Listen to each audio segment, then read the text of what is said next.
And welcome, everybody. My name is Mina Jane, and I am the director of the Ashland Public Library in Massachusetts. And I'm thrilled to be here with two of my very favorite authors, Jeaniene Frost and Alyssa Day, who I have been reading for years. We're not going to talk about age, but it's been a while. It was my birthday last week, so. Oh, okay, my gosh, I missed your birthday. I suck. I'm so sorry. I missed it too because I was sick. November 9th. Don't forget next year. Okay, I'm writing it down. Okay. And as you can tell, it's going to just be a hoot and a holler today. So, but before I get started, I do want to say thank you to the Friends of the Ashland Library who support all of our programming and think these author visits are just amazing. So, without further ado, I'm going to do a quick introduction of first Jeaniene Frost, who writes the Night Huntress series, the Night Prince series, the Broken Destiny series, and the new Night Rebel series. And she just wrote One Foot in the Grave? No. The other half of the grave. The other half of the grave. I knew it was a foot or a grave or something like that, which is Bones's perspective of the Night Huntress series. And it's so, so good. Alyssa Day is amazing. I can't even believe I'm talking to her. Yeah, I am kind of amazing. She writes the Vampire Motorcycle Club, the Warriors of Poseidon, where I discovered her, the Cardinal Witches, and the Tiger's Eye mystery series, which I just discovered recently and are adorable, and everybody should read them. Everybody run out and get them. So, and I believe one of them was on sale on Amazon like just a couple weeks ago. So you can buy them cheap. Once you do that, you'll never turn back. So I'm known for my sort of lame introduction, so I'm going to actually hand it over to you guys to say a little bit more about yourselves and your most recent book. So I'm going to start with Jeaniene, since I started with you with my introduction. Well, like you said, I'm probably best known for the Night Huntress series, and which is, I'll just say the character names, because that's, a lot of people don't know my series names, but those are the Cat and Bones books. I also wrote the Vlad and Layla books. That was the Night Prince series, Ian and Veritas, the Night Rebel series, Ivy and Adrian, the Broken Destiny series, and a couple standalones, but I'm kind of a series junkie, as you can tell. But yeah, I have a couple standalones. And then the book that came out this year was The Other Half of the Grave, which was retelling my very first novel from the hero's point of view, because the first time it had been told exclusively in the first person point of view of the heroine. So it was so much fun to actually get to dig into what he was thinking and doing when she wasn't around. And it really was, I felt like its own story. It surprised me. I started writing it just for fun and never intended to finish it or do anything with it. And I posted like the first, 30% for free on my website, and readers really, really responded. And you guys are the reason why I finished it. And now the second one is coming out in April. Yay. Plus the fact that it made me reread all of the books. And so I just went on this massive binge. It was really wonderful. Alyssa, how about you? A little bit more about you. That was her evil plan. The reread is always the evil plan. Actually, my first book came out in April of 2023. It will be 20 years ago, when I was 12. And it was nonfiction. It was called Email to the Front. And my husband was in the Navy, and he was one of the first squadrons called overseas after 9/11. So it was used emails we sent back and forth and talked about how hard it is to be a military family in wartime.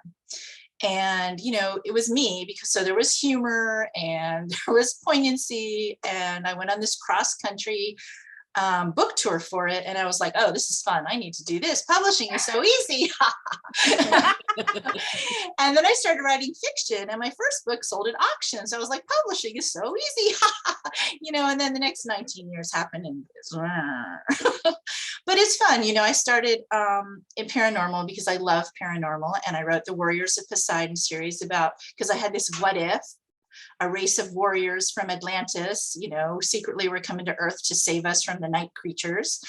And then I wrote some spin-off series, and I like to cross over my characters into my world. And at the end of the Warriors of Poseidon series, there was one character, a tiger shapeshifter, who was alone and brokenhearted because his love had married somebody else. And everybody kept saying, when will you write Jack's book? When will you write Jack's book? And so finally, after several years, I decided to give Jack his own series. So I built a whole mystery series around him going home to this quirky little town of weirdos in Florida. And I live in Florida where there are a lot of weirdos like me. So it's been fun. It's been a lot of fun to do that. And then I started the Vampire Motorcycle Club, which is more hot romance, just a couple years ago. And the third in that trilogy is coming out next year. So eclectic. I like to do a lot of different things, but then it usually all relates. And I'm glad to be here because we were super poor when I was a kid, and without librarians, my life would have been much sadder than it was.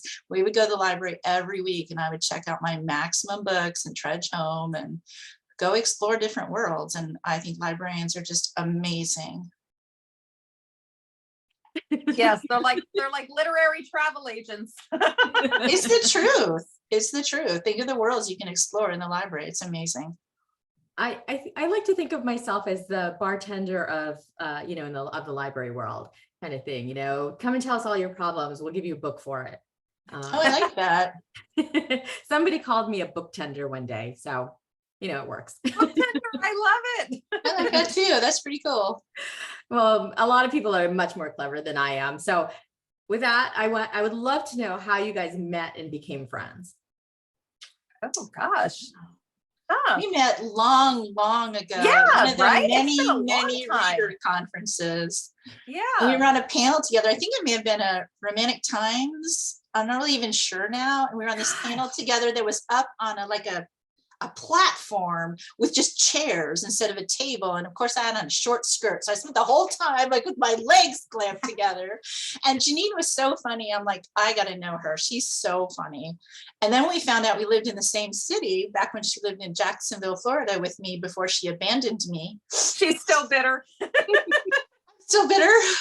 We would go to lunch at least once a month and solve all the world problems while drinking cocktails and eating many desserts. I know. I really missed that. That was a lot of fun. I really looked forward to that. So yeah, I'm sorry I did. I moved out of Florida last year and now I'm in Maryland, and that's a bit too far for lunch. But I'm still coming to visit whenever I get over being sick and having migraines. Oh, that would be great. I told you, whenever, just let me know. I'll get to see snow. I haven't seen snow since I lived in Japan. Listen, I mean, we didn't have a lot of snow last year. So if you're coming for the snow, I wouldn't get your hopes too high, but I can promise company, but not snow. I'm just going to slide in here that I'm going to be in Maryland in a couple of weeks. So I will be in touch with you about that later. Oh, okay. But what sparked your friendship? I know, Alyssa, you said it was Jeaniene was so funny. So you're like, oh, I'm going to make friends with her. But like, what commonalities did you find? Because you meet so many people at these things. How did you connect? Well, here's the thing about being an author. The first time you walk in a room filled with other authors, it's this amazing, like, deep breath of relief. Like, here are other people who hear voices in their head and are not, well, probably not crazy. And I have mental illness, I have depression, so I can say crazy without being offensive.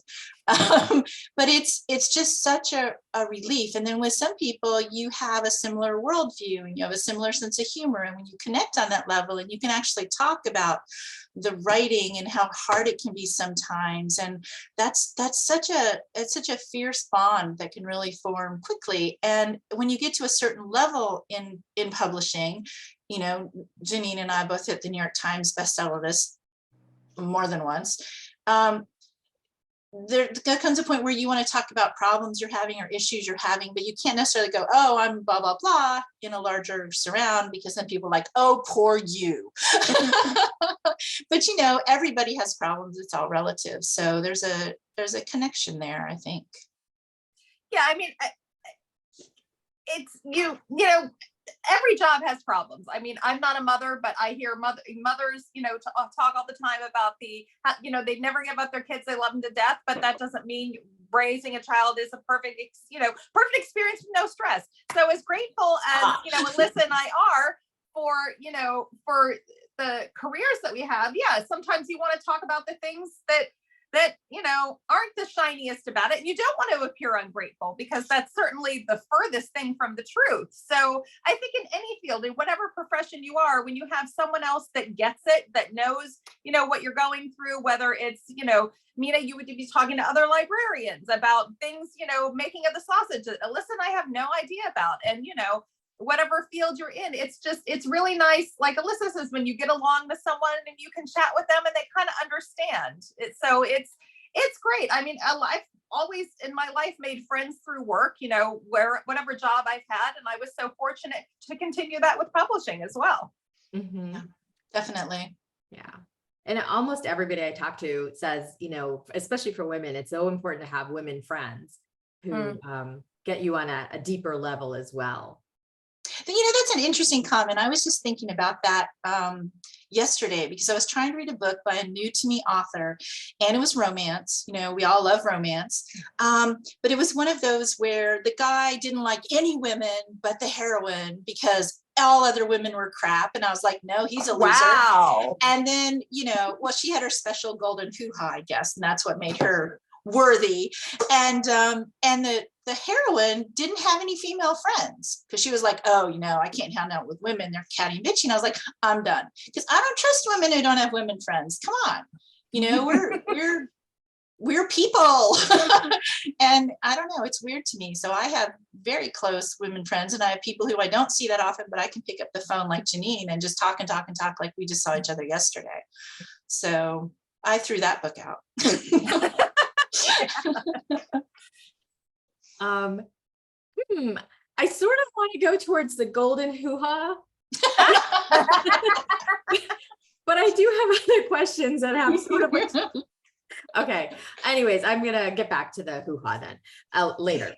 I'll bet you've never said that on a Zoom before in your life, Mina. You're welcome. You would be surprised. I think I told you earlier, I think I've seen it just about everything on Zoom at this point, because I have had lots of great conversations with so many romance authors, and I just love how open you are about sexuality. So yes, I've heard it all, but not the golden hoo-ha. That was a good one. Magic hoo-ha, golden hoo-ha. So we were talking, Jeaniene, you mentioned family, and this is always something that I am interested in, is how do you pick what you're going to call your family members on social media? How do I pick out what I'm going to, Yeah, I mean, like Alyssa calls her husband Mr. Navy guy. Okay. I mean, the reason why I'm kind of stammering is like my sisters are on social media, my nieces and nephews are, but my husband actually is not on social media at all. So he is an aberration in that regard. So I don't have to worry about abbreviating him. I can just say Matt, that's his name. And, good luck finding him, because you won't. Which, honestly, he's probably the most, I would say more relaxed than me. Imagine all the stress you miss when you are not on social media, right? So yeah, but then he's married to me, so that makes up for it. So he's just probably trying to balance out his stress levels. Yeah, my husband is rarely on social media, and just, like he has a thing with his friends and family from whatever. But in my reader group, I have a lot of really amazing, loyal readers who've been with me since the first books.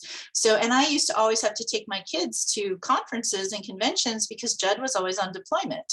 And so a lot of them have watched my kids grow up. They first met Lauren when she was a baby, and Connor when he was a toddler. And then they were with me when I would tell stories about this is happening in high school, and now they're off to college, and now they're going to graduate school and whatever. So it's kind of cool. I mean, we are so lucky to have readers. They make our jobs possible. And I got to tell you, I used to be a trial lawyer. This is a lot more fun. That's so impressive, though. I mean, I would not have the courage, let alone the intelligence, to go to law school, learn everything you have to learn, and then stand in front of a judge and jury and just have to be that on that. Oh, hats off to you. So does that mean, Jeaniene, you've always been a writer and you didn't have a different career? Like so many writers come to writing from a different career. I did not have a career in writing. I mean, it's actually this last month was my 15-year publishing anniversary. So I have been doing this a long time. But prior to that, no, I worked 10 years for a doctor's office in medical billing. Which I've said trying to get insurance companies to pay for things gave me a great insight into homicidal impulse, because it's like, pay the claim, pay the claim, pay the claim, pay the claim. I still have anger. Okay. It's been a long time and it's still there. Anyway. And then I worked for a data processing company, basically, just compiling data and lists and processing, client orders. I worked for briefly 2 years for a hospital. So, none of those really had strong writing backgrounds in it. I took a little transcription working for the doctor's office too, but yeah, writing was always something I wanted to do because reading was my love and passion ever since, 11, probably younger than 11, but I discovered my first romance novel at about 11 or 12. And then I was obsessed. I would measure out my allowance in terms of how many books it could buy. That's what money was worth to me. How many books can I get with this? That's how I rationed it. So I wanted to be a writer from that age, but I actually did not finish my first book until 30 because on top of everything, I am lazy and could have never been a trial lawyer. I used to sell my Barbie dolls that my relatives would give me and buy Nancy Drew books. So I had like this whole, business enterprise going in a neighborhood on the Air Force base because I grew up an Air Force brat. So I'd be like, so who wants this Barbie? And then I'd use the money and go buy Nancy Drews. I mean, but I didn't read romance as a kid. I was strictly horror and sci-fi. I was reading like Dune and Stephen King and stuff like that. Total first love. Oh, I read horror too. It was funny because I loved actually reading and watching horror. Like when I would come home as a kid, I would watch Tales from the Crypt. Love it, so miss it. And then Twilight Zone. Yes, and all of that. And it's like that mix of paranormal and romance is you can pretty much see why I ended up writing what I write, because absolutely those were my favorites. I know the hero would save the woman from like the scary vampire and let me go with the vampire, go with the vampire. Right? Yes. So I was like, I have to fix this. I have to write my own book where she goes with the scary tiger shapeshifter. Exactly. That's so awesome. So you didn't come naturally necessarily to romance, but you found your way to it. Is that kind of? Oh, for me, yeah, I enjoyed reading romance once I got older, and it was a nice, it was a great respite when I had two little kids, little kids, a baby and a toddler, and Judd was off on deployment. Then I would read romance because I knew it would end up happy. It was happily ever after, and I was walking the floor at 3 a.m. wondering who was shooting missiles at my husband's plane. So I needed some happily ever after. And then when I finally decided, because I'd wanted to be a writer all my life, as most of us do. I was writing poems when I was 5. It was ridiculous. And so there was a writers conference coming up near me in Seattle in October of 2001. And I was like, I'm going to this because we just saw what can happen. We had friends in the Pentagon that day and none of them were killed, but still it's one of those, life is short and this is my dream. And I don't want to wake up, on my deathbed and go, wow, I always wanted to be a writer. Guess I blew that. So I went to this writers conference and it was the Seattle chapter of a major romance organization. And I met all these authors. And for me, actors and movie stars, I don't care about that. Authors have always been my hero worship. And I was like sitting at a table with Jeaniene Frost and it was crazy. And I was like, oh, my people. And then I started writing and I never stopped. Mm-hmm. And so I've always heard the romance community as authors are super supportive of each other for the most part. Have you found that too, as you've grown and did you have mentors and now do you mentor others? I said I would call on people, but yeah, I was I mean, yeah, listen, this is a great community. Not to say that science fiction community and fantasy community and others aren't great as well. I don't have experience in them, so I can only speak from this. But yeah, I mean, I would have suffered so much professionally if I did not have generous writer friends, especially when I was a debut author who, kind of took the time to say, hey, these are things that are good. These are things you should avoid. And, don't blog angry, no matter what. You might think only 5 people are reading your blog, but it's on the internet. It's forever, thank you people for warning me. And, just things that here are some pitfalls to avoid and just some common sense things that, looking back, it was like, how did I not know that? But I didn't. So it was just so generous in sharing of information, not, oh, we can't tell her because then yeah, cause sometimes in some industries or whatever, people can be like, oh, well, you never help the competition. I did not run into that attitude at all, really. I mean, not to say that I'm sure there aren't instances of it, but hey, I was lucky. I was around some people who were just, again, so kind and generous and helped me get avoid a lot of pitfalls that I would have just naively fallen into. Mm-hmm. Right. I had the same experience, completely the same experience. And I also made sure to give back because people did that for me. So I was always doing things like judging contests to help aspiring authors, teaching classes to help aspiring authors, mentoring aspiring authors. It's what you do. And I think that's why romance authors are kind of ahead of the curve in the industry. I mean, we sell more books than any other genre. And part of it is everybody's so generous about sharing information and what works. And when I moved into doing some indie publishing, I'm hybrid now. I publish some with publisher and some indie.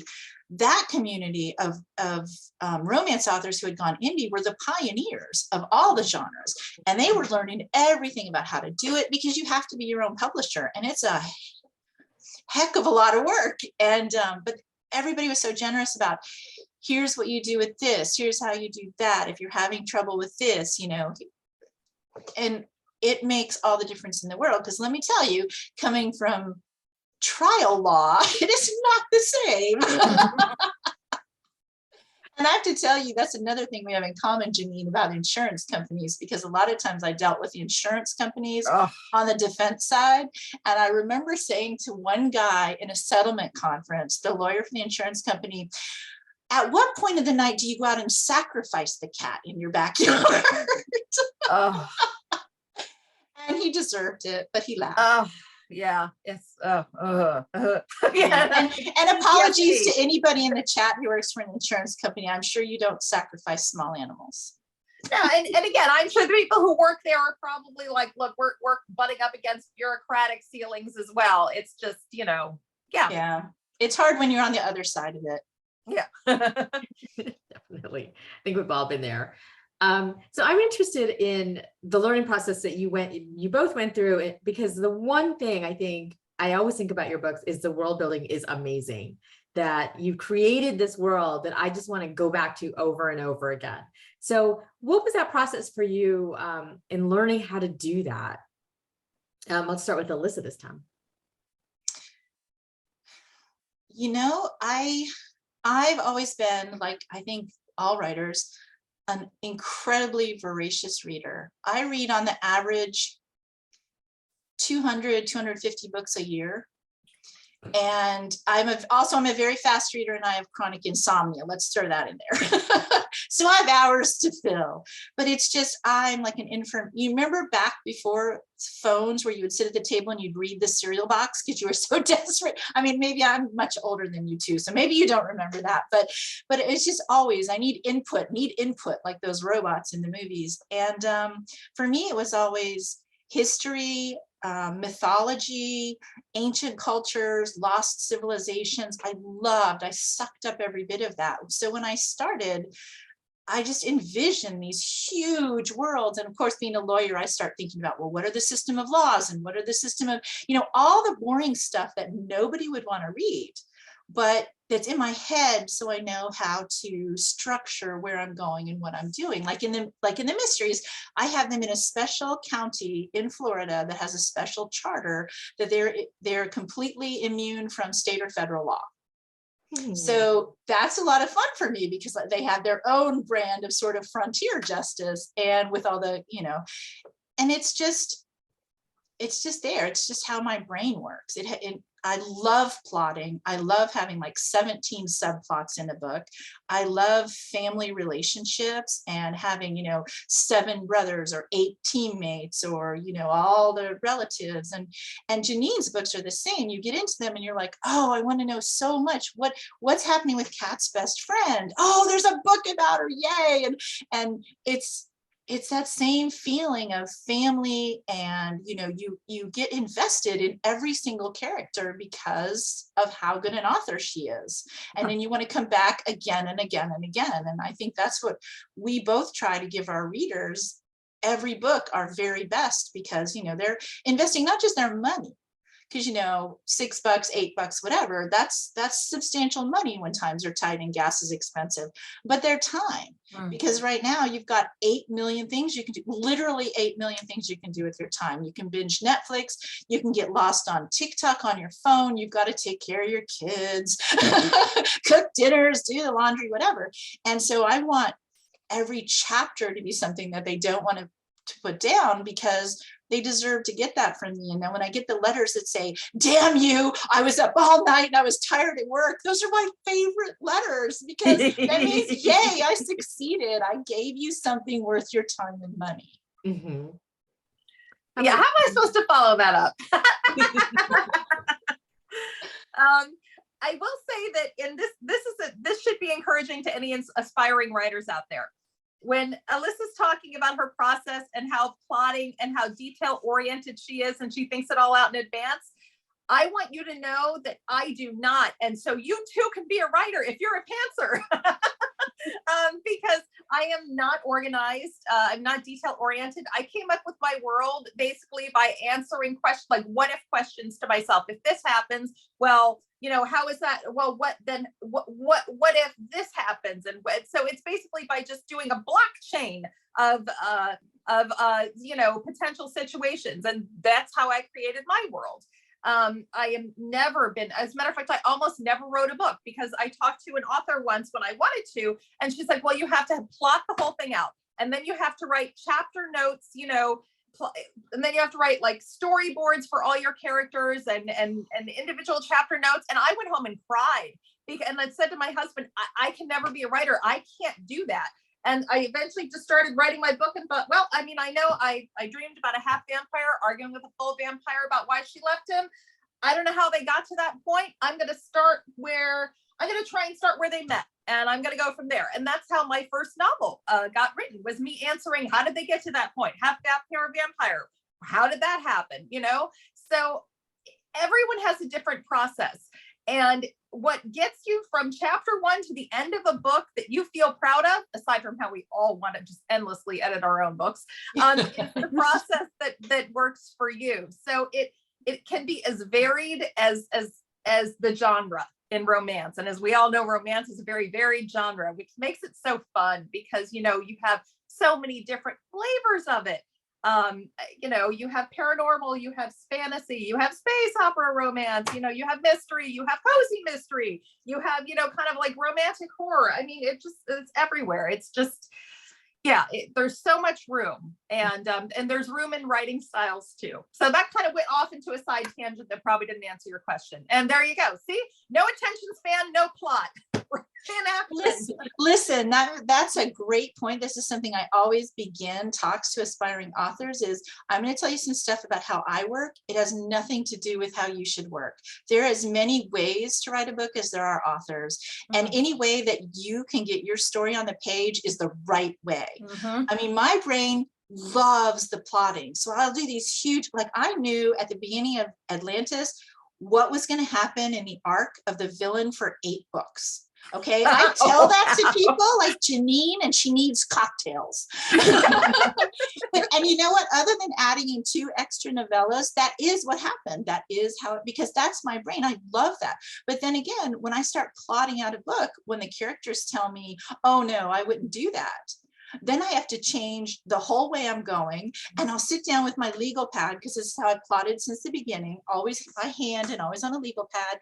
And I'll gleefully like rewrite the whole plan to the book, and I love it. And you know, that would drive most people crazy, but it's so much fun for me, because I'm discovering as I go what the characters want, what's going to work in the world, and all the millions of subplots I have going. When they start to come together, oh, that feeling is so good, when things you didn't even know you had plotted come together at the end, and you're like, score. I love that feeling. So if you are an aspiring author in the audience here, don't let anybody tell you you must write every day to be a writer, you must this, you must that. You know, screw that noise. You must do whatever gets your unique original voice on the page, and that's all it is. Yeah. And I will say though, if something doesn't work, if you're like, oh, I'm going to try it this way, and I'm just going to do it totally organic, and you're stuck for months on end, try plotting. Try something out. Keep trying until you find the method that works for you. It's yeah. And sometimes even like I'm mostly a pantser, as I said, but there have been a couple books that I've had to sit out and plot some things to get through a sagging middle or whatever. So, you know, so as much as our styles are our styles, as Alyssa said, sometimes our character says, no, I'm not going to do that. And all of a sudden, you know, her process gets more organic. Yeah, it can change in the middle of your process as well. And that's fine too. Exactly. I had one book, Atlantis Awakening, where the beginning just wasn't working. And finally my hero told me, I don't want to sit around and talk about my damn feelings. I want a sword fight. So I threw out and I put in a sword fight, and all of a sudden things worked. But you know, Diana Gabaldon, I've heard her speak. She writes her books completely out of order, and she'll just write whatever scene she feels like writing that day, and then put it together like a big puzzle. And just the thought of that, you know, sends me curling into the fetal position. So I know a writer who does that, and who does it like a whole patchwork, like she writes like knitting different squares in a quilt and then putting them all together in the end, and that works for her. And yeah, it's crazy. So Mina, I see these like questions popping up, and I'm counting on you. You're gonna ask them to us. Okay? I can't walk and chew gum at the same time. No, I'm totally paying attention. Okay. But first I want to say that people have been very complimentary about your books and how, you know, you're both amazing. Thank you. So we have one in the Q&A that has been there for a while, where they asked Jeaniene, what are your plans for the future after your Bones' second book? But I also want to ask Alyssa too, because you said the third book in the trilogy is coming out next year for the motorcycle vampire. So like, I'd like to know from both of you what's coming up, you know, after these sort of things end.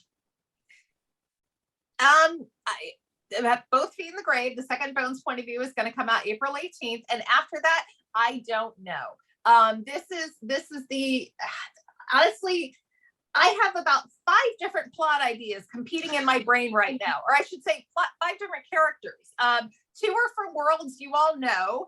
2 are from worlds you don't know because they're completely new to me. And 1 is also actually 3 from worlds, so can't count either. And I don't know who's going to win. So that is kind of how I choose to write. It's, you know, whichever character in my head is demanding the loudest that their story be told, they win. So right now I'm just kind of marinating these different, you know, carousel of characters and plot ideas in my head. And when I am done, putting the finishing touches on both feet, then I will sit down and basically say, all right, who's grabbing the wheel? And that will be who gets the story. So unfortunately, I can't answer that question. I'm not being coy. I genuinely do not know yet. We need to have like a brainstorming weekend after the holidays, sometime after you finished your drafts, because I'm in the same spot right now. I'm trying to figure out what to do next. We should have a brainstorming weekend and drink a lot and figure it out. Fun. We could get together and get really drunk and see which best drunk idea went. Yeah. So for me, the Tiger's Eye Mysteries is going to continue indefinitely. I have a blast writing those books. They started out just being sort of light and frothy, and they've become to be more to me. They're sort of a family community thing. And I just really, really enjoy reading them or writing them. And so that's going to go on for as long as I'm having fun with them. And I have to finish some promised Atlantis spin-off books that I promised my readers, and I just took a year off this year from them because I needed a break. And then I've got some stuff like Jeaniene in my mind. I've got this epic fantasy idea I really want to write. And I've also got a classic locked door Gothic house murder mystery for teens that is just really pushing at me to write. And it's so much fun because every main character in the book is awful. You know, it's like in romance and in cozy mystery, you have to have nice people that the readers want to identify with. And these people are just awful. They could all be the killer because they're terrible people. And it's going to be such a palate cleanser to write that, I think. So, you know, it's fun. It's fun for us readers too, to see the twists and turns of where your writing goes. So Teresa says, what's the best piece of writing advice you've received that you still use in your own writing? For me, it was every character is the hero of their own story. And I've worked hard to fulfill that. Every character is three-dimensional in my books as much as I can make it. I never have, like, I started in chick lit under my real name, Alyssa Holiday. So I wrote American Idol, IDLE, which was about a satire about the budding then reality TV phenomenon. And I noticed in chick lit, there was a lot of like the gay best friend character who would just be trotted out for a scene to be the comic relief and then disappear. And you never want to do that with a character because every character has their own hopes and dreams and backstory, even the antagonist, even the villain. And when you make that real in your mind and real to the readers, then your book is much more three-dimensional. So that I think was like one key. And I wish I could remember. I heard it in some writing, workshop at a conference. I can't remember who, or I would give them all the credit because that's just been really important. Mm-hmm. I think it was Nora Roberts who said she can fix anything except a blank page. So I think the fix it later mentality has really been helpful for me because I get stage fright kind of in front of a blank page where I just think, oh, what you have in your head is crap. That's crap. Don't even bother writing that. Oh my God, you need to think of something better. Oh, this is going to suck. Oh my God, this whole book is going to suck. In fact, who the hell's idea was this? This is going to single-handedly crash and burn your entire career. I can't believe you did this. I mean, so anyway, so that whole, giving yourself permission to write crap and you'll fix it later has been a lifesaver for me because I can just mentally shred an entire book before I've written a word of it. And I need to give myself permission to write it badly just to get the damn thing written and then fix it later, because trying to self-edit while I write has really stolen so many writing days from me, even now, because, it's just so easy to let your inner critic go wild while you're trying to think up words to put on the page. And then, which is why I kind of stopped reading years ago. I stopped reading most of my bad reviews. At first, as a new writer, I would read all the reviews, the bad ones, and I think, I'm going to learn what I'm doing wrong, so I'm going to fix it. But you can have 10 different people hate 10 different things about your book, and 10 different people love those same things. And then who do you listen to? And you'll drive yourself crazy. It would be like driving a bus full of 50 people and having every one of them shout a different set of directions to you. You will eventually drive right into a pole just to crash so you don't have to hear it anymore. So if you're stuck, and I'm not saying, again, this your mileage might vary, but if you're stuck and your inner critic is just so loud that you cannot listen, give yourself permission to write crap. Make it the worst crap, I mean, I've literally thought to myself, I'm going to write the worst friggin' chapter that ever was, because sometimes that's the only way I can write the chapter. And then I go back and I think, that really wasn't that bad. And then I'll fix, whatever needs to be fixed. But that has gotten me through. I can't even tell you. I would have published one book and been done for my entire career without that. I can fix anything except a blank page. Permission. This is an interesting question. Jeaniene, your Halfway to the Grave was released in graphic audio, which is amazing. Yeah. And we're just wondering if the rest of the series will be in graphic audio. And Alyssa, will any of yours be in a graphic audio? I know the graphic audio bought a couple books, and I'm so embarrassed to say how many did they buy. I don't remember. I know definitely the second book, One Foot in the Grave, is going to be out in graphic audio, and I think they might have bought the third. I'll have to double check. So there will definitely be at least one, maybe two more in that. And if you're not familiar, graphic audio is kind of like those old-timey radio shows. But basically, imagine if you just can't see what's on your TV screen, but you can just listen to it with all the sound effects, and the different characters voiced by different actors, and the cinematic music. That is a graphic audio adaptation of a book. So it differs from the regular audio book in that it's not a straight verbatim reading. It's got the extra kind of cinematic touches to it. So it was really neat to hear Halfway to the Grave. I was cracking up. The sample they did was a scene where Bones is stabbing another vampire in the throat to interrogate him, and they're doing twist, gurgle, and I'm like, oh, I loved it so much. So I highly recommend it. You can listen to a sample. I thought it was so much fun. That sounds like a lot of fun. I had a music video done based on my Atlantis books by a guy who has shown films at the Cannes Film Festival, because this company was starting this whole new thing. They wanted to do, video content, and I knew the guy who was a co-owner of the company, and he asked if he could use my intellectual property to build out this example of what their thing would be. And I said, well, sure you can, because they spent like 60 grand on it and I didn't pay anything. I just let them use my intellectual property. It's on my website. It's amazing. There's an original song based on the books, and it's a whole music video. We rented out the lighthouse, the historic lighthouse in St. Augustine, the historic fort in St. Augustine. We cast the thing. It's crazy, crazy. So that's amazing. Definitely go to my website and see that. It's worth watching. It's crazy good. I'm not sure about graphic audio yet. I know that with the Vampire Motorcycle Club books, they've got 2 narrators, which is new for me because my old books only had 1. So they have a male and a female. And for the Tiger's Eye Mysteries, Tess, who narrates the books, I've only in this latest book had a little bit of Jack's point of view, but Tess, who's narrated all the books so far, has the voice closest to mine of any books I've ever written. So I'm going to give a crack at doing the audiobooks myself. Oh yeah, So, I remember you said you were thinking about that. That's cool. I was going to try to get to that this year, but I didn't. The year got away from me. So that's a 2023 project, but I think that's going to be a lot of fun. Oh my gosh, I can't wait to hear like the author's words in their own voices. I think is really interesting.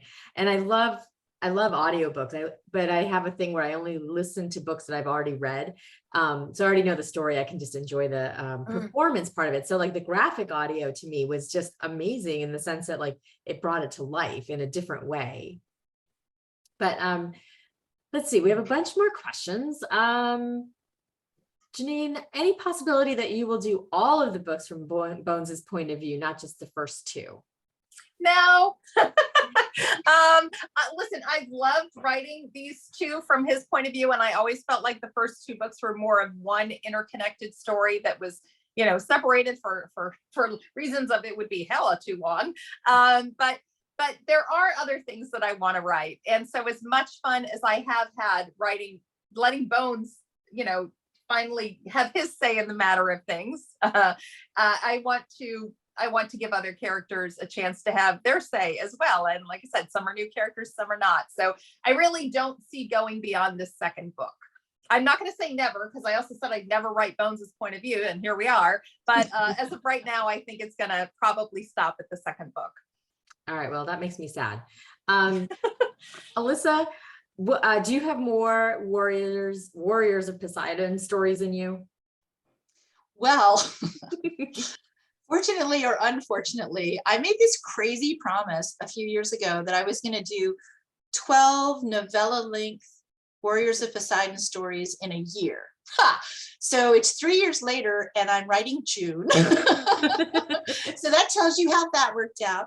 But I do have stories through to December, and December is finally going to be the one warrior from the original series, Denal, who never got a story. He's finally at the conclusion of this going to get his own happily ever after, because otherwise I have many, many readers who will come to my house with a hammer. And so yes, but that's going to be spread out over the next few years, because I found that writing them so fast and so intensely sort of burned me out on them. And I need to write, like I like to write some mystery and then write some Atlantis and then write some vampires. And now I want to write some murder mystery. And, you know, it's not necessarily the best way to build your career. Everybody says, write only the same thing all the way through. But I wouldn't be happy that way. And I can't turn writing into like a factory production, or I may as well just stay in law. You know, it has to be something that I enjoy doing, or else how can it be something enjoyable to read? You know, if I don't laugh when I'm writing something, then why would I expect it to be funny? If I don't cry when I'm writing something sad, same thing. So that actually brings up my next question, and it's related to a question that was asked in the Q&A, is that I love the humor in both of your books. Like, you don't think like vampires, they're not going to be funny. They're going to be like, you know, so I do suck your blood, you know, kind of thing. But they're not, they're very funny. And so when, like my favorite, probably in all of your books, Jeaniene, that I read, my favorite scene was when Annette and Kat got into that cat fight, and somebody, you know, like when Bones walked in, they were like, we're just puppies, you know, or something, you know, it was just hilarious. So how do you keep that up? Like, is that just your personality, or is it something that is so important to you to, like, you know, that you, in your books, talk about how do you make it funny? I mean, it's not done deliberately in that regard. It's just, I mean, I have a dark, twisted sense of humor. And I think, you know, that's myself. And also I think humor has been an important coping mechanism for human beings since forever. I mean, there's even, you know, the term gallows humor literally came from people cracking jokes on the gallows right before they were going to be hung, you know, so it's also a way to deal with life. And my family, you know, I think I get a lot of my sense of humor from my family, who, you know, hard things would happen and someone would not necessarily crack a tasteless joke, but, you know, try and find light in the darkness. And humor is a way of finding that light in the darkness. So I gravitate toward it. And I also find things funny that are a little macabre. Like, I thought it was hilarious, the sound effects of the knife being put through the vampire's throat, you know. So as Alyssa said, if it makes me laugh, I'm going to hope it makes someone else laugh. It doesn't always. In fact, people say, what is the matter with you? Some of them, but you know, you've got to make yourself laugh first. You write it, you hope that other people get the humor in it and get what you're trying to do, and or at least you hope the majority do, and you know, and you move on. And sometimes there is humor in some dark and scary things, and sometimes there's just slapstick, you know. I find that funny as well. I think humor is a great equalizer, and it's something that is just reaches across all of us, because we all have a sense of humor, good, bad, or ugly. And it's something that we can all relate to. Yeah, everything that she just said. I actually had an editor call me once and say, you have a very dark and twisted mind. That's why we're friends. she was in the middle of reading one of my books. And voice, we talk about voice in publishing. Thank you, Galaxy J3 Pro. We talk about voice in publishing, and voice is just your personality on the page. So when my daughter was old enough to start reading some of my books, not the sexy ones, but like the chick lit, she's like, Mom, I can hear your voice on every page. And with Jeaniene, it's the same thing. She's so funny that it's just on every page. And I think you're either funny or you're not. And I know other people believe differently, but I get asked all the time to teach workshops on writing humor. And I always turn them down because I don't know how to teach people to be funny. It's your worldview. It's how you look at the world. It's either in a funny way or in a sort of more stolid, sensible way. And with me, it's always the funny way. I was in getting a mammogram. Sorry, guys in the audience. And so I'm 6 feet tall. And I'm in there with the robe on, and this doctor walks in, and he's probably 107 years old, and he's about 4.5 feet tall. And, you know, other people would be feeling awkward, and I'm trying not to laugh because I'm thinking I'm about to get felt up by Papa Smurf. And, you know, that's how my brain works, and that's what comes out on the page. So I think even in stories or parts of stories that I don't think are funny, I'll have readers going, oh my God, I laughed so hard I peed myself, or I laughed so hard I fell out of bed. And it's just, you know, Alyssa Day making people snort things out of their orifices since 20. It's just, that's how your brain works, or it doesn't. And it's hard sometimes, especially in today's world of difficulty and pandemic and everything else. You might not feel like being funny, but it's a coping mechanism too. When I can reach into Dead End, Florida, and have people throwing the baked chicken out of the window because the eagle shifters are coming to dinner and they're worried it's cannibalism, you know, that makes me laugh. And then readers will write and say, it's such a respite to be able to laugh and, you know, get away from the problems with your humor. And so that's a note of grace that readers give us, and that makes it worth going. And can I just say on that vein, thank you everyone who has ever emailed an author and said, I liked X about your books.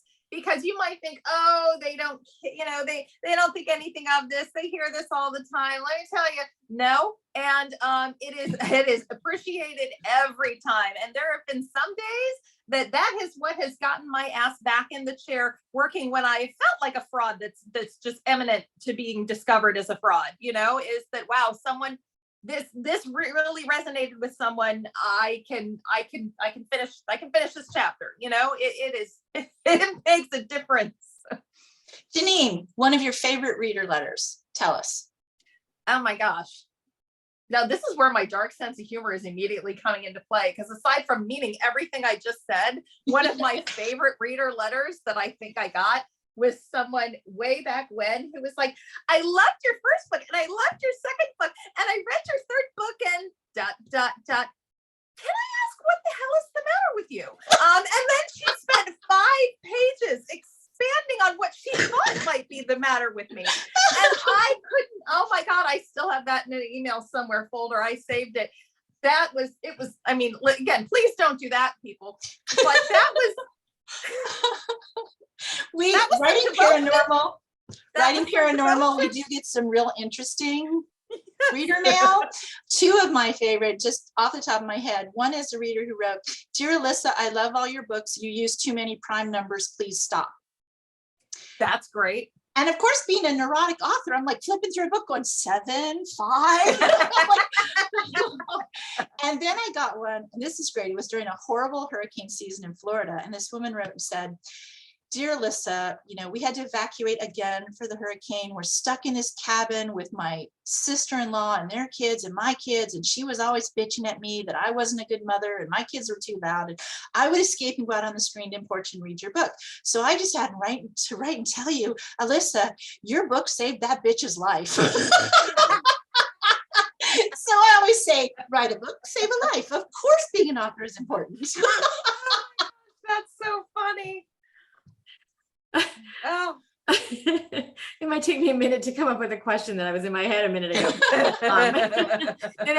We do have questions for you, but I have to go back. You said the O word, the orifice. We have to go back to the hoo-ha, right?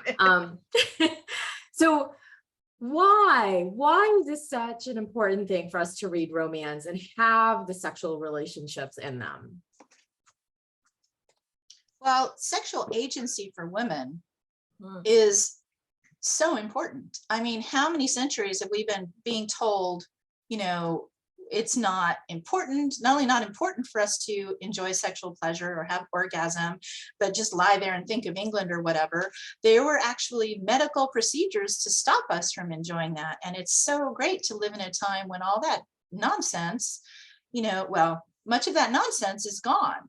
And I think reading books that can explore things that we feel, things that we want to feel, and especially in romance where there's a love, relationship building, that's wonderful and freeing. And I'm glad that my daughter is growing up in a world where those books are available to her, and she doesn't think sex or sexual pleasure is something that's shameful or should only be done in the dark and not told about. Yeah, I mean, listen, you can tell how important the romance genre is by how many people go out of their way to take a dump on it. Because it's a genre that by and large focuses a woman's, emotional, physical, and sexual satisfaction as equally as important, if not more so, than the guys. And that is incredibly threatening to certain people. By that I mean misogynists or people who are just uncomfortable. So there is agency in that, and there is empowerment in that, in saying that yes, it's a part of life and relationships, most of the time. I mean, and it's and hey, it's an important part. Not only is it an emotional connection, and sex is an emotional connection, in a lot of committed relationships. I mean, I'm not going to say, listen, my books are usually about committed relationships, so that's why I'm talking about that. Not to say that it isn't other uses for it as well, but just from the books I write, there's an emotional connection, there's a physical connection, and hey, yeah, the girl gets to get off, guaranteed. I mean, hell, that's you don't find that guarantee on Tinder. But it's great to be able to have that and to say that there's, not only is there nothing wrong with it, as Alyssa was saying, but let's celebrate it.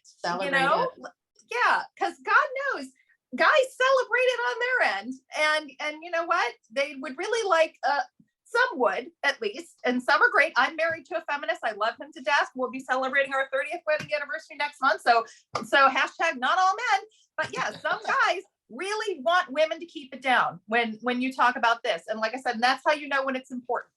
So I'm happy to be in a genre where we're not keeping it down. And it's a great way to explore your fantasies. I've had people talk to me about, romance, and, nobody's really like, well, it's a great way to explore fantasies you have. Not everybody who read 50 Shades of Grey wanted to get tied up and spanked, but to read about it and explore that for a while was a lot of fun. And it was maybe a fantasy that they did want to explore a little bit. It's like not every guy who goes to a James Bond film wants to jump off a building and shoot 90 people, but it's a fantasy of being this uber spy, So I think we all have those, and why not explore them in books? It's escapism. Yes, it's just as valid an escapism as spy movies, as horror movies, as sci-fi movies. I mean, it's just a different format of escapism. This is, I guess, more of an emotional romantic escapism versus thriller escapism, mystery escapism, sci-fi, fantasy. But they're all escapism, and they're all valid. Mm-hmm. So I have to ask, like, when you're I was reading about Bridgerton, and they said they blocked out how, they would do the sex scenes like it was an action scene. So how do you write your scenes so that they're realistic and yet, Her hand gestures are the best. The one you almost did. It's like we're in public. So we get the Barbies out. You don't have Barbies, Alyssa. Listen, yeah, you sold them for books. for my sword fighting scenes, actual sword fighting, not a euphemism, I'll get my kids sometimes. He has all these like Jedi lightsaber deals, and I'll be like, okay, if you're standing there and I'm up on this bench and I want to strike down you, and he's like, no, Mom, you need to do this so you can get the aorta or whatever.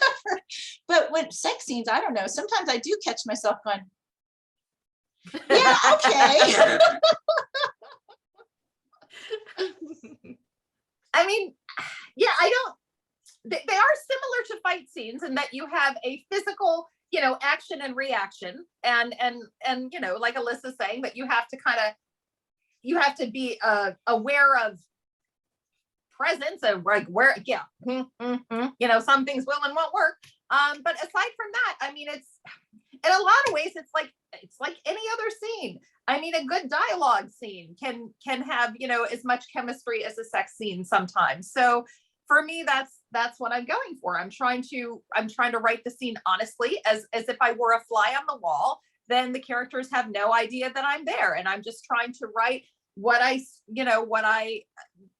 in my head they are going through in that moment. So you try and put the emotional aspect of it, you try and put the physical aspect of it. And yeah, sometimes, especially with paranormal scenes, you can get a little more creative. They can be flying in the air like my vampires. Listen, romance is not porn.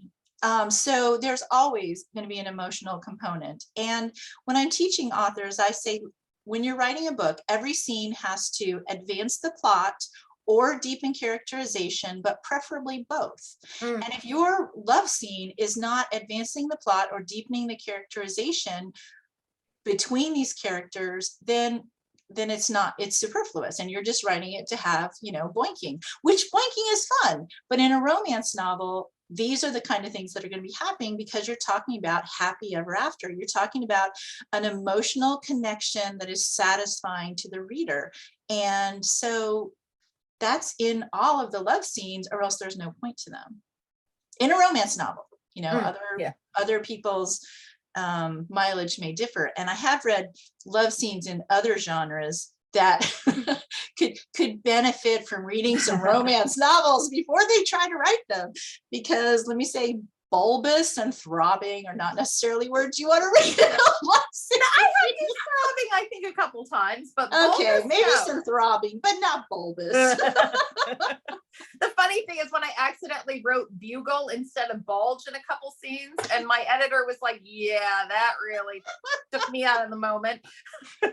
Did she blow on his bugle? No, wait, I can't say that. This is a library. Yeah, Okay, so we're all proofreading romance is readers important, kids.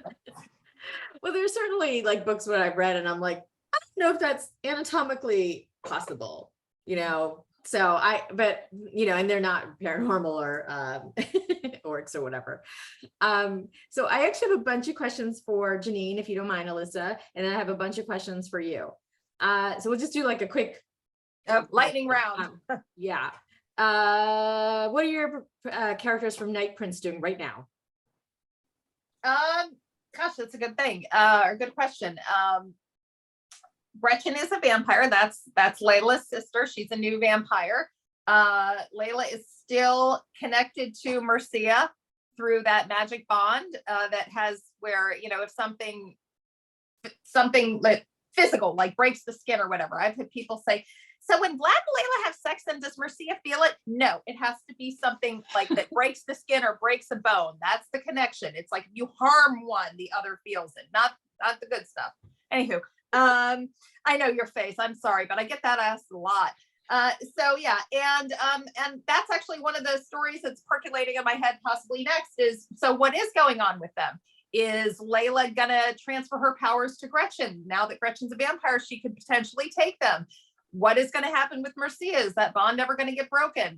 What's going on with Vlad? And so, yeah, so I actually, that's kind of dancing around in my head that might end up being a novella or something. So they're similar to where they were left off, and where they'll be next, we'll see. because that's actually the next question of if you're going to continue writing those stories, because there was a lot of unanswered questions. Why do Vlad and Bones dislike each other? Is it because of Annette? No, God, no. No. No, Vlad and Bones, that's basically like, let's say you have two Rottweilers in a room together, okay? And neither of them have been fixed. They might have some aggression issues toward each other, okay? It's just what's going to happen. The two of them have similar personalities, but they come from incredibly different backgrounds. Bones came from abject poverty in London, you know, when it literally grew up in a whorehouse because his mother was a whore, and he ended up having to become one himself, you know, so as to not to starve in 1700s London. Okay. Vlad was born a prince in Romania. Okay.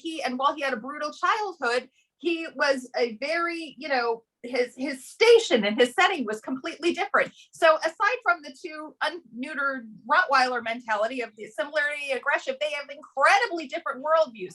Bones thinks Vlad is a pompous prick, and Vlad thinks Bones is an uppity peasant. Okay, so you have social clashes on them as well, but they do have respect for each other, because while they've trash talked and almost, you know, come to blows or tried to kill each other more than once, you know, there is a level of respect for where they are, even though it's a very grudging respect that neither one will really want to openly talk about. And it sounds like there will be more Night Rebel books. A couple people have asked me that. Ian and Veritas? I mean, I left them in a good place, and I'm not going to say never again, because, you know, but right now I'm happy with where I left Ian and Veritas, if that's who they mean. You know, they really went through a lot, and when I'm not writing about a couple, that means they're happy. So I want to leave them happy. Okay. So, but somebody did ask if there's going to be a story of the fourth colony survivor that Ian turned. Timothy. Okay. And Timothy, he showed up in one of the Night Rebel series, so he is alive. And when you saw him in that, a mild spoiler alert, he was guarding Cain's bones, and Cain was the first vampire. So let's just say I have very definite ideas for seeing Timothy again with relation to what you saw him doing last, and expounding on that. I don't see him as the hero of his own book, though. I see other things going on, and I don't want to say what, or it was spoiler, but let's just say if I have my way, you will see Timothy again. And you'll see what's going to happen next with why he disappeared for so long and why he ended up being basically an acolyte of Cain, even though Cain is nothing more than Bones now. Maybe he won't stay that way. Maybe he will. And one last question. What are the zodiac signs of Bones and Cat? Oh gosh, I know that. Cat's born in May and Bones is in November, and I don't remember their exact dates. I'd have to Google. I'd have to look it up. I have it written down somewhere, but you know, I still have a little bit of COVID brain fog, so you'll have to excuse me. So whatever May and November are. Bones, I think that's Scorpio. And gosh, what is Cat in May? Whatever the hell May is. Taurus. There you go. Okay. Alyssa, how did you decide to make the Vampire Club only 3 books? So it's not necessarily going to be only 3 books. It's going to be only 3 books for now. I have some other things going on with that publisher that are like more on a huge scale. So we're sort of putting off thinking about any further books in it for a while. Okay. And how did you go from vampires to shifters? Or, you know, how did you? There were, in the Atlantis books, there were Atlantean warriors, there were vampires, and vampires weren't, I've always made a point in my books to never have somebody be a good or bad just based on what species or race they are. So there were good vampires and who were allies, and there were bad vampires who were, you know, evil. And same thing with shifters. There were panther shifters in Florida, there were wolf shifters, there was this one tiger shifter, etc. So all these different supernatural, there were witches, there were wizards, there were fae. There's this one fae prince I'm still going to write a book about because he's so obnoxious. I mean, he would be in your Rottweiler club, Jeaniene. He's so arrogant, and He makes me crazy. But so I've always had all these. And, like I said, when Jack was left alone and lonely, I wanted him to have a happily ever after, but I didn't want to write a romance novel about him. So I built this mystery series around him. Mhm. And so he and Tess kept trying to have their first date. And it took like 5 or 6 books to get to their first date because dead bodies kept showing up and they'd have to solve the mystery. And so they finally slept together in the 8th or 9th book. Yeah, I haven't gotten it. And so things are progressing. It's fun. Mhm. And one more question, and I'm not going to remember names, but in the Poseidon books, did you know, like, it sort of led up to, I want to say like the 8th book, where like that one guy character, he'd been in all the books, and all of a sudden, and everybody's like, we want his story, we want his story. Alaric. Yes, and The high did priest. Yes, exactly. And did you know that he was going to be the character that was going to have that much interest in having his story? Yes, absolutely. I mean, again, plotting brain. Oh, that's true. I designed them that way because he showed up fully formed in my brain when I was writing the first book. He was the most powerful high priest in the history of Atlantis, and he'd been lied to all his life and told he had to stay celibate or his powers would go away because of this thing that happened thousands of years ago where one of the high priests fell in love and then she died, and he was so miserable he almost blew up Atlantis. And so now they're like, no, keep him away from the girls. And he had to meet his true love in the first book. So there would be this frustrated longing, sort of a Darcy and Elizabeth through the whole series. And by the end, people were crazy for that book. But I wanted it to be not just, oh, they met, they fall in love, boom. I want it to be really serious issues were keeping them apart all through. Oh, yes. Thank you, Camille. Yeah, I mean, I think that happens a lot in books where, there's one character that just builds and builds and builds until you get to that story. And then you think the series is going to be done, but actually there's so many more characters screaming out for stories. Is that what happened to you, Jeaniene, when you started doing, Vlad stories and then Ian stories, were they just screaming at you? Yeah. When I started the Night Huntress series, I thought it was only going to be 1 book. So we see how well I figured that out. And then, wrote the 2nd book, and then the 2nd book introduced Spade and Denise's character. And I knew from that book that they were going to get together, which was bad news for Randy. But yeah, so I had that in the back of my mind. And then the 3rd book, Vlad jumped onto the page against my will, because I had sworn to myself I was never going to write about Dracula, that it had been done to death, quite literally. And as Alyssa was saying, he was a character that sprang into my mind, fully formed, and just indignant at anyone who called him Dracula.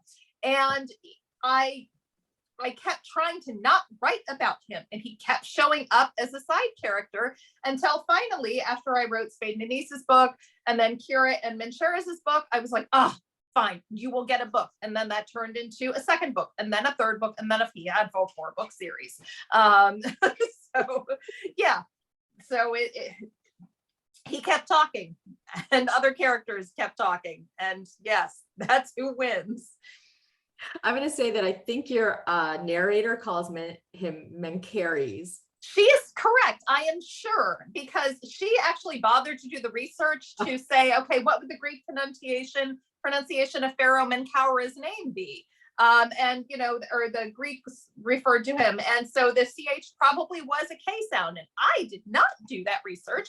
And, I was one of those things where you mispronounce a word because you read it and you never heard it. That was me. I did the research and I saw the name, and in my head, I turned that, that CH wasn't a K, it was a CH. And so in my brain, he has been Mencheres for a long time now. And when she pronounces him Mencheres, I have no doubt that she is correct.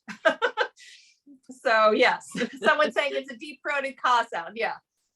Well, in my brain, I also, as I was reading it, always had the CH sound. So when I heard it, I was like, oh, that's yeah. And again, I am sure she is right and that I am wrong, but it's how I hear him in my head. So it's will Annette and Leela ever meet? Or Layla? Annette and Layla, have they ever met? I'm trying to think if they've had circumstance to meet. I don't know if that, listen, yeah, I'm like, gosh, did they meet? They might not have bumped into each other. You know, and Annette gets a lot of grief. And she actually shows up in this book I'm writing now, Both Feet in the Grave, because, you know, it's Bones' side of what happened. So she's on page. She is on page. And, you know, you get to see a little bit more of her, as, you know, and you get to learn a little bit more of her history. And I'm actually happy because there's one little tidbit of her history that I have known for like 15 friggin' books now, and I have not had a way to share it until this one. So I know a lot of people love to hate Annette. But at the same time, I don't, because when they're like, oh, she's such a slut. Well, so is Bones. I mean, my God, he was banging just as many people as she was. And, you know, like, well, she tried to break him up. She fought for the man she was in love with for over 200 years. And this uppity human comes along and then has the nerve to leave him.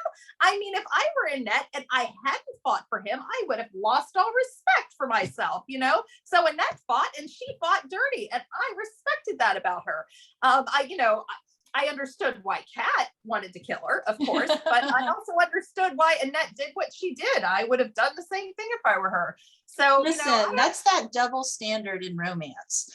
That's unfortunate, but it's definitely there. The heroine has to be super nice, but the hero can be a little slut bag who's mean and nasty. And the heroine has to, you know, it's such a double standard. And so then the like, I like Annette too, because she's ballsy and she says what she thought, you know, and again, I always thought she was fighting for her love, but there is that double standard. And even in later books, Kat and Annette, you know, have a friendship, because after the initial jealousy, and when Annette, you know, rightly stops trying to break them up because, you know, Bones sets her straight and she doesn't want to throw away a friendship of that long. So she respects the boundaries that he sets when she realizes that, yeah, he really means it, you know. Then Kat can see the other side to Annette, and there is a lot more to her. And yeah, because on one hand, it was fun to do the evil acts, you know, but on the other hand, like Alyssa's saying, that also has been done a lot, and it does a disservice as well. Mm-hmm.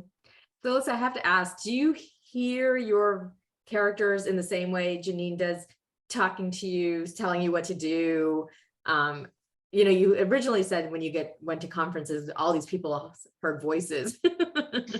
you know, I do, and I also see it. I have a very cinematic sort of view of what's going on in my books, and I write them that way too, so that they can be sort of seen in a cinematic way. And there's always it. You know, again, I remember going out to dinner with some people when Judd and I were newly married, and it was some friend he had in the Navy and his wife, and she was talking about what she did, and I was talking about, well, the character in my head had just been telling me that I needed to write him a different way. And I realized that everybody at the table, there were like 8 people, had gone completely silent, and they were looking at me like I was nuts, because I'm talking about the people in my head talking to me. And you know, but definitely. It's great to be in author crowds. You can say that, right? And just nod and smile. Right? Absolutely. Share war stories. That's so funny.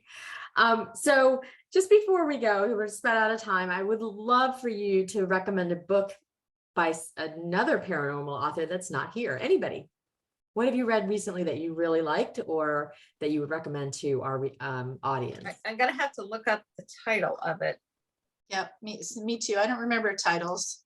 Yeah, but I've read about 4,000 books over the past 3.5 weeks, being sick with COVID, because I didn't know anything else to do. What I'm reading right now is Charlene Harris's new In Her Gunny Rose book. It just came out.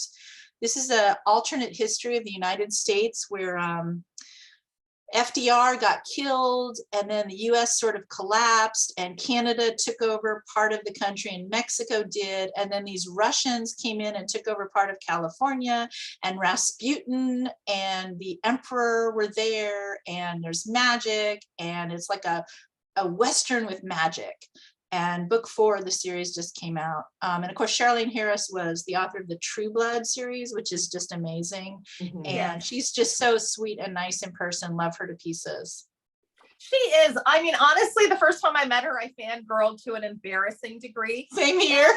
She was so gracious and so lovely. that actually every time before I have to do an in-person event, I actually think like, please let me make people feel the way Charlene made me feel, you know, like it was just, she just, I could not say as much nice things. As much as I love her books, she is actually better than her books. And that's, yeah.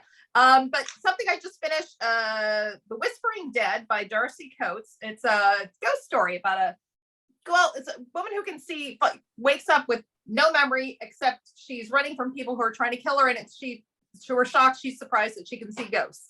And so I read the first book, really liked it. Now I'm reading the second one called The Ravenous Dead.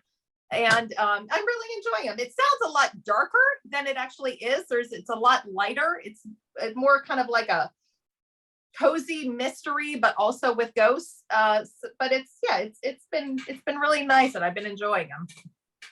I also, a few months ago, finally broke down and read one of the J.D. Robb books, the Eve and Rourke books, for the first time. And so in the 3 months after that, I read all 50 plus of them. I mean, those are just compelling stories, you know. I mean, they're in the future, a little bit in the future, and she's a homicide detective in New York, and he's of course a rich billionaire who can do pretty much everything. It's gorgeous to boot. Yeah. Oh, okay. Eve and Rourke. And they're just fun. They're just like potato chips. You can't just read one. So it's true. I've read. And of course, we know Nora needs my money, so I had to. You know, I have a Nora story. When my daughter, like I said, my kids had to go with me to conferences, and Nora and I were both published by Berkeley at the time, and so we went to the little party, and my daughter was 5, maybe 6 at the time, and she had on these sparkly shoes, and Nora said, "Oh, I love your shoes," and Lauren said, "I love your shoes too, Miss Nora. Are you famous like my mommy?" Oh, that is. And I was like, "Yes, Nora Roberts is famous like me with my first book out." And she was just so sweet and nice, you know. So awesome.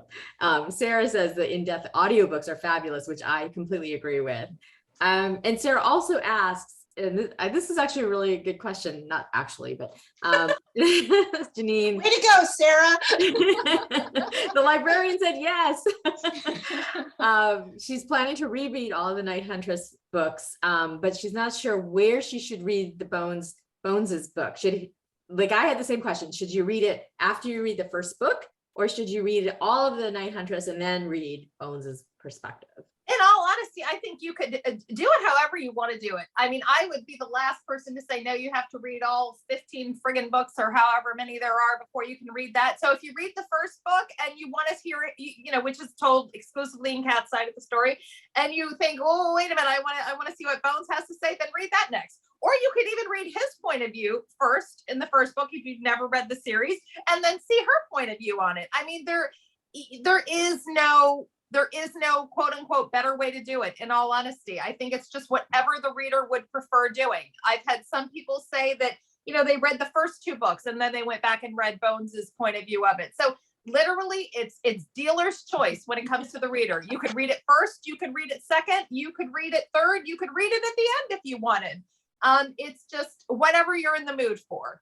It's written to be read as if you have never read the series, you know, because of course I'm not going to just put a book out that you have to have read everything else to understand it. So it is written to where a new reader could pick it up. And it's also, you know, something where hopefully if you have still read the books, you'll find something, you know, fresh and new in it as well. So that's the hope anyway.